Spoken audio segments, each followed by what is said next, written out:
जय जिनेन्द्र। आज हम बहुत ही शॉर्ट में द्रव्य की चर्चा करेंगे। नाम से कुछ लोग परिचित होंगे, किंतु बिल्कुल बेसिक से हम समझते हैं इस दुनिया में कितनी टाइप की चीज़ें हैं। द्रव्य मतलब वस्तु, चीज़, पर ऐसा नहीं है कि जो हमें आँखों से दिखता है बस उतना ही दुनिया में है, उतना ही इस विश्व में है। कई चीज़ें ऐसी भी है जो हमारी आँखों से हमें दिखाई नहीं देती है। तो जो चीज़ बोले, द्रव्य बोले, वस्तु बोले, ये सब एक ही बात है। ग्रंथों में वस्तु को ही द्रव्य भी कहते हैं, पदार्थ भी कहते हैं।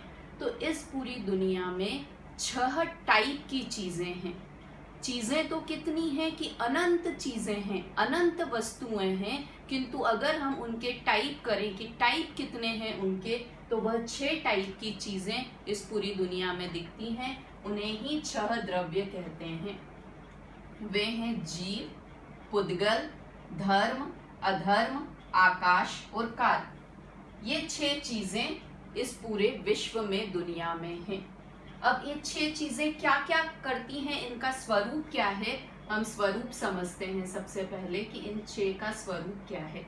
कि जीव होता है जिसमें ज्ञान दर्शन होता है। ज्ञान दर्शन को और सरल शब्दों में बोलें तो जो जानता देखता है, ऐसे पदार्थ को जीव पदार्थ कहते हैं, जीव द्रव्य कहते हैं। दूसरा होता है पुद्गल, जिसमें स्पर्श, रस, गंध और वर्ण, ये चीजें हों, जिनके अंदर ये गुण हों, उन्हें पुद्गल कहते हैं। अब इसमें भी जरूरी नहीं है कि हमें सब चीज दिखाई दे, पुद्गल की भी सब, क्योंकि अगर वर्ण होगा तो हमें दिखाई देगा। किंतु किसी में रस गुण की होती सब हैं, किंतु मुख्य किसी में स्पर्श गुण मुख्य होता है, किसी में वर्ण गुण मुख्य होता है, किसी में रस गुण मुख्य होता है।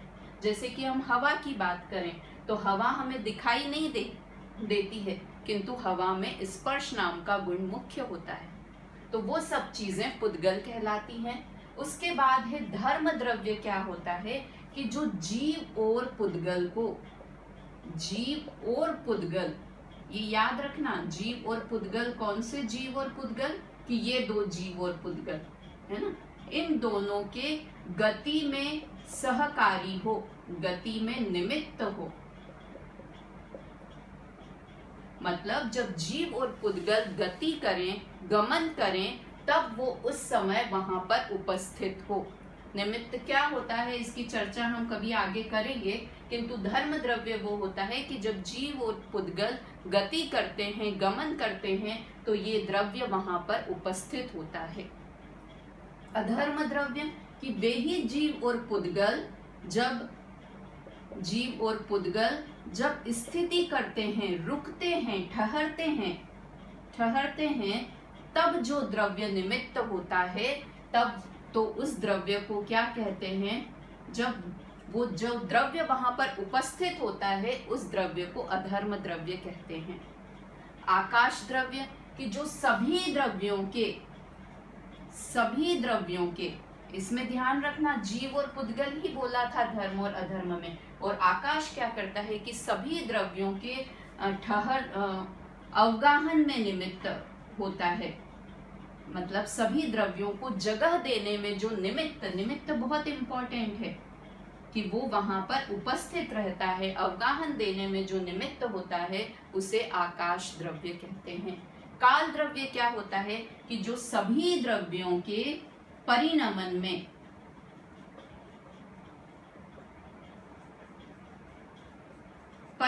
में निमित्त होता है, उसे काल द्रव्य कहते हैं। निमित्त होते हैं मतलब ये सारे के सारे उपस्थित होते हैं, पर कार्य हर द्रव्य का अपने अनुसार होता है, अपनी योग्यता से होता है। किंतु ये धर्म नाम की वस्तु वहां पर उपस्थित होती है जब जीव और पुद्गल गमन करते हैं। अधर्म नाम की वस्तु वहां उपस्थित होती है जब जीव और पुद्गल ठहरते हैं। इसी तरह आगे भी समझना। तो ये तो हमने समझा कि इनका स्वरूप क्या है। अब इनकी संख्या कितनी है, कि पूरे विश्व में क्या एक ही जीव है, एक ही पुद्गल है कि नहीं? इस पूरे विश्व में, अब विश्व क्या होता है, तीन लोक क्या होता है, उसकी चर्चा भी हम कभी करेंगे। अभी तो आप जिसे विश्व समझते हैं उसे ही विश्व समझ लो। जितना बड़ा भी आप विश्व को समझ सकते हैं, जितना ब्रॉड आप देख सकते हैं उतना देखिए। तो उसमें जीव कितनी संख्या में रहते हैं, कितने हैं कि हम गिन सकते हैं कितने जीव हैं? कि अनंत जीव होते हैं। इस पूरे विश्व में जीव अनंत हैं। अनंत मतलब जिनको अंत ही नहीं है, हम काउंट ही नहीं कर सकते, इतने जीव हैं। देखो अनंत ऐसे समझ में नहीं आता है। अगर ऐसा समझें कि चींटियों का एक गुच्छा देख लो आप, कहीं पर जंगल में या कहीं बगीचे पर चींटी का एक गुच्छा दिखता है ना, तो उसमें कितनी चींटियां होती है कि हजारों की संख्या में चींटियां होती है। तो कितने मतलब इतने से हिस्से में 1000 चींटियां आ गई, 100 200 1000 चींटियां आ गई, तो पूरी दुनिया में कितनी होंगी चींटियां? तो सिर्फ चींटियां ही नहीं, सारे ही द्रव्य हैं, तो सारे ही जीव हैं। तो जीव कितने हुए? अनंत हुए संख्या में।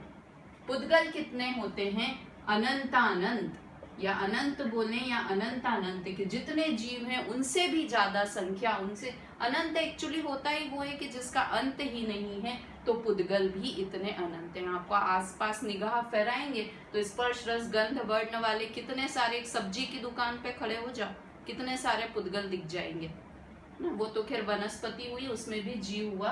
धर्म द्रव्य, धर्म द्रव्य कितना होता है कि इस पूरे विश्व में धर्म द्रव्य एक ही है, सिंगल एक है, जो कि चादर की तरह पूरे विश्व में फैला हुआ है। अगर इस कमरे में अधर्म द्रव्य नहीं हो, धर्म द्रव्य नहीं हो, तो क्या हो कि हम आगे पीछे ही नहीं कर सके, है ना। तो सारी पूरी जगह पर पूरे विश्व को कवर किए हुए है धर्म द्रव्य। अधर्म द्रव्य कितना है? एक ही है, वो भी पूरे विश्व में फैला हुआ है। आकाश भी कितना है? एक ही है। और काल द्रव्य कितने होते हैं? असंख्यात होते हैं। असंख्यात मतलब अनंत से तो छोटे हुए, बहुत छोटे हुए, किंतु फिर भी हम उन काल को गिन नहीं सकते हैं। वो ऐसे ऐसे डॉट डॉट जैसे पूरे विश्व में फैले होते हैं, पूरे विश्व में होते हैं।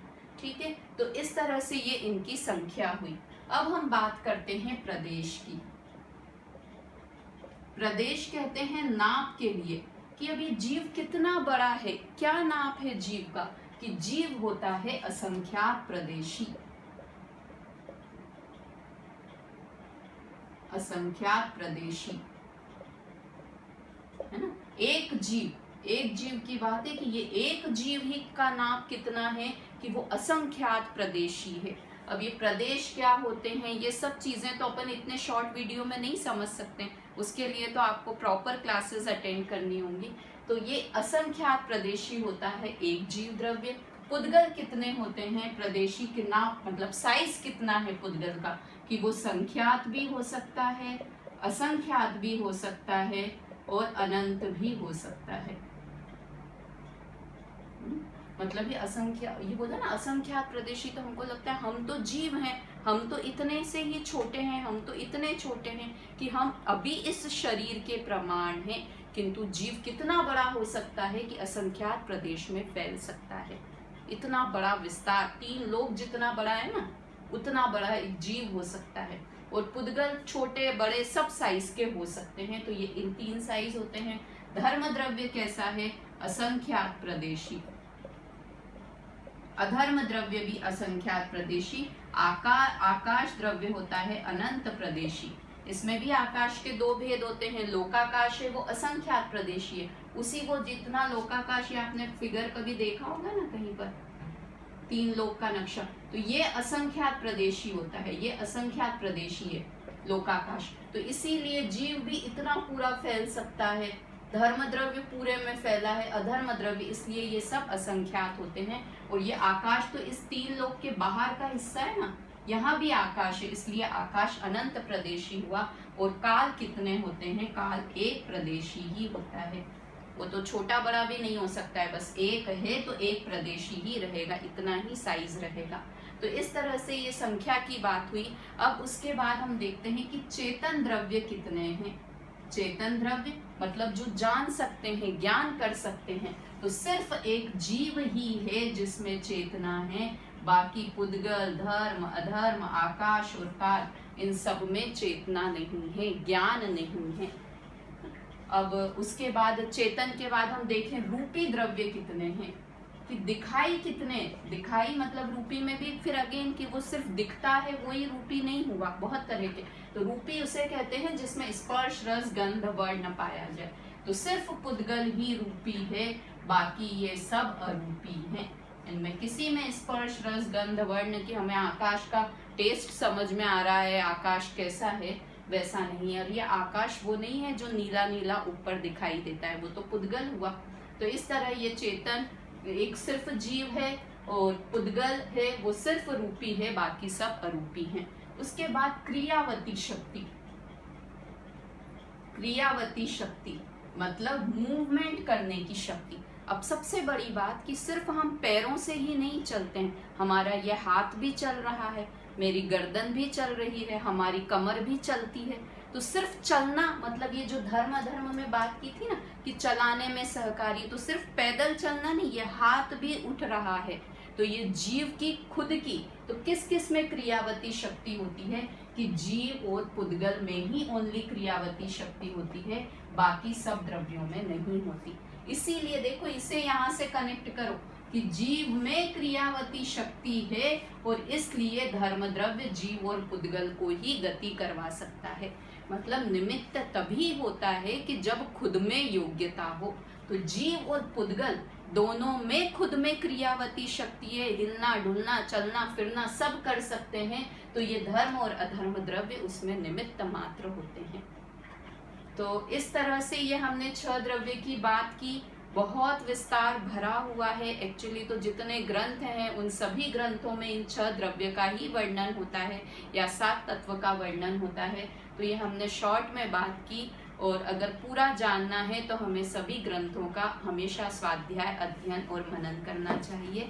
जय जिनेंद्र।